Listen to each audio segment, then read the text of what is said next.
friends, welcome to Madras Samayal. இன்னைக்கு நம்ம Madras Samayalக்கு ரொம்ப ஸ்பெஷலான ஒரு நாள். நம்மளோட Madras Samayal இப்போ வந்து 5 மில்லியன் சொந்தங்கள் கொண்ட ஒரு பெரிய குடும்பமா வளர்ந்திருக்கோம். Madras Samayal ஆரம்பிச்ச காலத்துல இருந்து இப்போ வரைக்கும் நீங்க கொடுக்கிற அன்புக்கும் சப்போர்ட்க்கும் ரொம்ப நன்றி. நான் வந்து எவ்வளவு நன்றி சொன்னாலும் அது வந்து மிகையாகாது. அந்த அளவுக்கு ஒரு ரெசிபி வீடியோ வந்து நான் அப்லோட் பண்ணும்போது வந்து உங்களோட டைமை ஸ்பெண்ட் பண்ணி நீங்கள் வந்து கொடுக்குற அந்த பாசிட்டிவ் கமெண்ட்ஸ், அந்த பாசிட்டிவ் ஃபீட்பேக் வந்து அவ்வளோ ஒரு மோட்டிவேஷ்னலாக இருக்கும். அதே மாதிரி நிறைய பேர் வந்து அவங்க குழந்தைங்க பண்ணதை வந்து எனக்கு வீடியோ எடுத்து அனுப்பியிருந்தாங்க. அதில் வந்து ஒரு சின்ன குழந்தை சொல்லுவாங்க, ஸ்டெஃபியத்தை எங்கள் வீட்டுக்கு நீ எப்போ வர அப்படிங்கிற மாதிரி ரொம்ப உரிமையாக கேட்டிருப்பாங்க. நிஜமாவே எல்லா குழந்தைங்களும் வந்து ரொம்ப ஒரு வேற யாரோ அப்படின்னு கூட நினச்சதே கிடையாது. ரொம்ப உரிமையாக நம்ம வீட்டில் ஒருத்தங்க மாதிரி தான் வந்து பேசுவாங்க.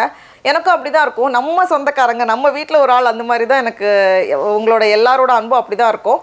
எந்தவித கேப்பும் இல்லாமல் எல்லாமே ரொம்ப க்ளோஸாக இருக்கிற மாதிரி இருக்கும். ஏன்னா ஒரு கமெண்ட்லேயுமே நமக்கு தெரியும் அந்த அளவுக்கு பாசமாக எழுதியிருப்பீங்க. எல்லாரோட அன்புக்கும் நான் வந்து ரொம்ப கடமைப்பட்டிருக்கேன். எல்லாருக்குமே ரொம்ப நன்றி. உங்களோட அன்புக்கும் சப்போர்ட்க்கும் ரொம்ப நன்றி. நமக்கு வந்து 3 மில்லியன் சப்ஸ்கிரைபர் வரப்பவும் சரி, 4 மில்லியன் சப்ஸ்கிரைபர் வரப்பவும் சரி, நம்ம வீட்டு குட்டி செஃப் வந்து நமக்காக ஏதாச்சும் செஞ்சு காமிப்பாங்க. இன்னைக்கு வந்து பிஸ்கட் கேக் எப்படி பண்ணுறதுன்னு செஞ்சு காமிக்க வந்திருக்காங்க. ஹாய். என்ன பண்ண போறோம்? கேக் பண்ணுவோமா? என்ன வச்சிருக்கீங்க?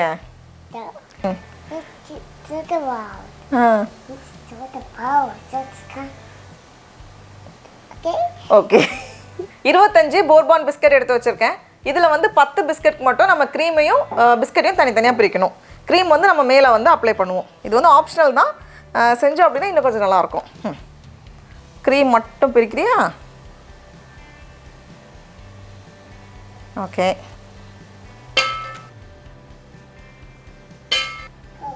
இல்லை இன்னும் போ.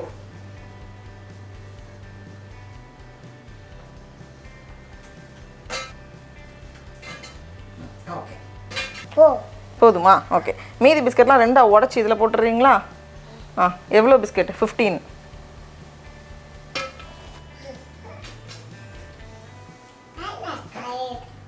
Okay, last one. தீந்து போயிட்டுடா. ஆமாம். அடுத்து என்ன போடணும்? சுகர் போடுவோமா? 3 டேபிள் ஸ்பூன் சர்க்கரை. ஓகே. இதை வந்து நம்ம மிக்சியில் பவுடர் பண்ணி எடுத்துகிட்டு வந்துடணும். பவுடர் பண்ணதுக்கப்புறமா இதை வந்து ஒரு பவுலில் மாற்றிடுவோமா? மாற்றிடுங்க.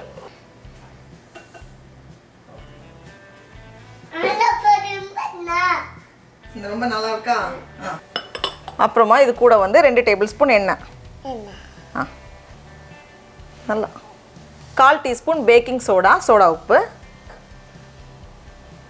1/2 கப் பால்.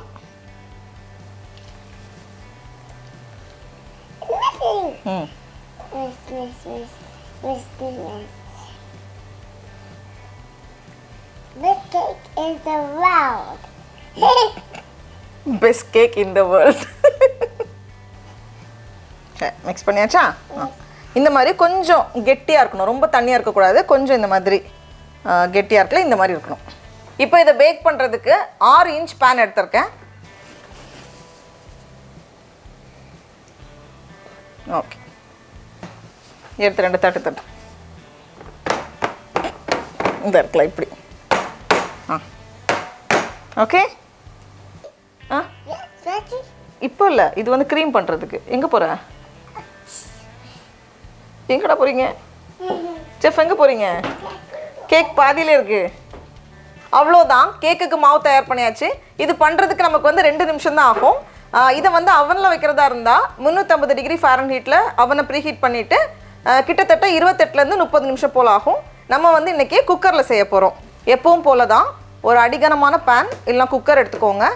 கீழே ஒரு லேயர் உப்பு சேர்த்துட்டு தூக்கி வைக்கிறதுக்காக ஒரு ஸ்டாண்ட் வச்சுட்டு இதை மூடி வச்சு மிதமான சூடில் 5 நிமிஷம் நம்ம ப்ரீஹீட் பண்ணணும். இந்த குக்கருக்கு மூடியில் சூடு தெரியும். இந்த ஸ்டேஜில் குக்கரை ஓப்பன் பண்ணிவிட்டு இதை உள்ளே வச்சுட்டு மறுபடியும் மூடி வச்சிடலாம். மிதமான சூடில் கிட்டத்தட்ட 30லேருந்து 35 நிமிஷம் போல் ஆகும். அதிகமான சூடில் வச்சிடாதீங்க. சிம்மை விட கொஞ்சம் அதிகமாக இருக்கணும். எனக்கு சரியாக 32 நிமிஷம் ஆகியிருக்கு. இப்போ வந்து ஒரு கத்தி இல்லை வந்து ஒரு டூத் பிக் வச்சு நம்ம பார்க்கும்போது கிளியராக வரணும். அப்படி வந்துடுச்சுன்னா ரெடியாக இருக்குது அப்படின்னு அர்த்தம். இதை எடுத்து நம்ம வெளியே வச்சிடலாம், ஆறட்டும். இப்போது கேக் ஆறிட்டு இருக்கிற கேப்பில் நம்ம தனியாக கொஞ்சம் க்ரீம் எடுத்து வச்சுருந்தோம்ல, அந்த 10 பிஸ்கட்டோட க்ரீம், அது கூட 1 டீஸ்பூன் போல் எண்ணெய் சேர்த்துட்டு நான் வந்து ஒரு பாத்திரத்தில் தண்ணி சூடு பண்ணி அதுக்கு மேலே வச்சுருக்கேன். அப்போ வந்து அடி பிடிக்காமல் அழகாக உருகி வரும். இப்போ இந்த ஸ்டேஜில் நம்ம ஸ்டவ் ஆஃப் பண்ணிவிட்டு இதை வந்து நம்ம ஆற வச்சிடலாம். இருக்கட்டும். கேக் பாருங்கள் எவ்வளோ அழகாக சாஃப்டாக வந்திருக்குன்னு. இதை வந்து நம்ம திருப்பி போட்டுட்டு இதுக்கு மேலே வந்து க்ரீம் அப்ளை பண்ணணும். இது வந்து இன்னும் ஆற ஆற கொஞ்சம் அந்த க்ரீம் வந்து கொஞ்சம் கெட்டியாகும். இந்த மாதிரி நல்லா ஸ்ப்ரெட் பண்ணிவிட்டு மேலே வந்து நமக்கு எந்த மாதிரி டெக்கரேட் பண்ணணுமோ அது மாதிரி பண்ணிட்டோம் அப்படின்னா நல்லா ஃபேன்சியாக அழகாக இருக்கும்.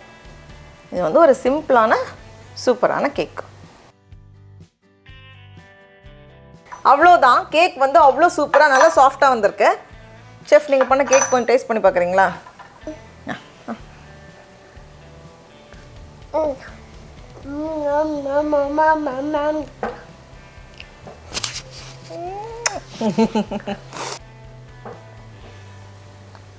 மறுபடியும் உங்களோட பொன்னான நேரத்தை செலவு பண்ணி சப்ஸ்கிரைப் பண்ண அப்புறமா பார்க்குற எல்லாருக்குமே ரொம்ப ரொம்ப நன்றி. உங்களுக்கு இந்த வீடியோ பிடிச்சிருந்துச்சுன்னா மெட்ராஸ் சமையலுக்கு சப்ஸ்கிரைப் பண்ணுங்கள். நாவின் சுவையரம்புகள் மலரட்டும்.